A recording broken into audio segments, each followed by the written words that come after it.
Alright, today is definitely going to be a little more mellow than the last few videos. I've been doing a lot with that bike, and this video does still have to do with that bike, but it's not quite as intense as, like, you know, redoing all the plastics.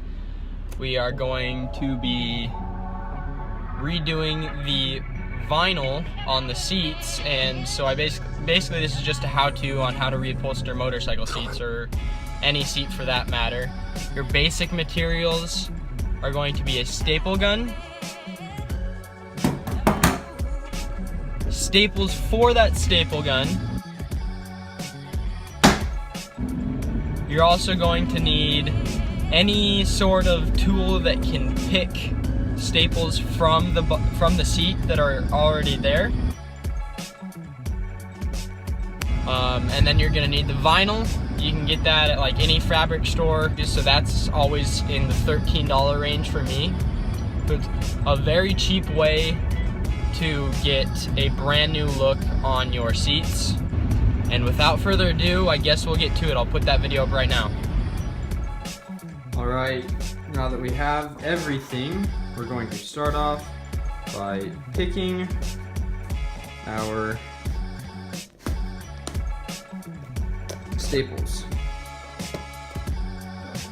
Alright, now that you have your staples off, you can go ahead and discard of your old vinyl. I mean, unless you want to keep it, you know, you do you. It's kind of weird, but go ahead. Oh my gosh, yeah, that is, like, do you see that? That's awful. It's like plastic. You're going to size up the piece of vinyl you need, basically by just get your seat and just see about how much you need. Now what you're gonna want to do is pick a spot, generally at the front or the back, depending on how your seat is shaped. But I'm gonna start from the back, and I'm gonna make an initial staple, and I'll probably make a few support staples around it. And then I'll stretch it around the sides from there, and I'll end on this side. Alright, I have my piece cut, and as you can see, I left a bit of room on each side of the widest part. And basically that's just so that when I stretch it over the top, it can go back on this side, and I can staple it down back here.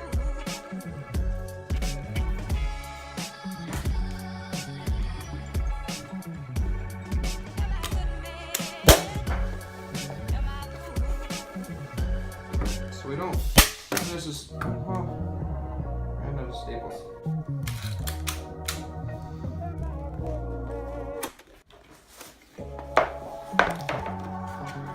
So as you see from the top, you can't see all the blemishes on the back. So just be aware that if it looks bad on the back, you don't have to freak out. I'm actually gonna move up to the front so that I have it stretched enough.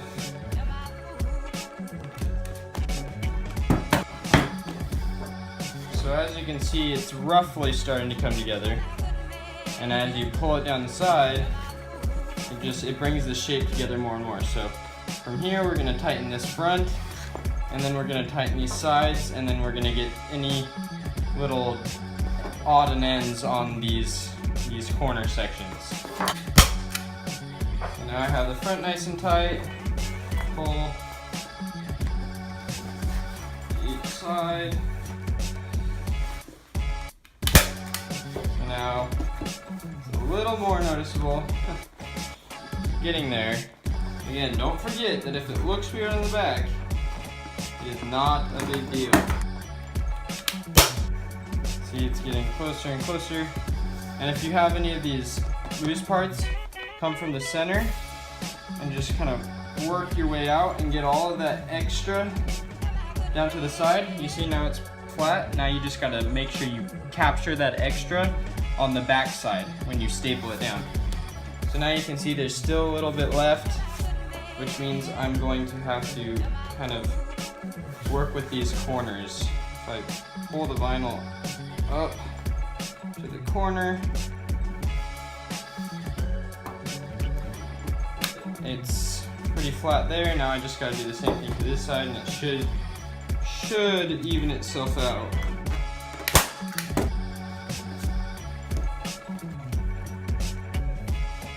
And there you have it.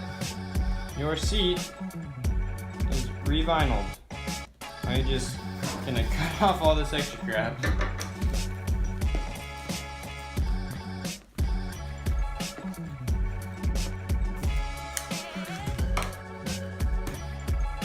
Now, you're pretty much done, and you can add staples anywhere you want. If you feel like it's not good, you can make it prettier than I did. It's up to you. I just did it quick, got it done.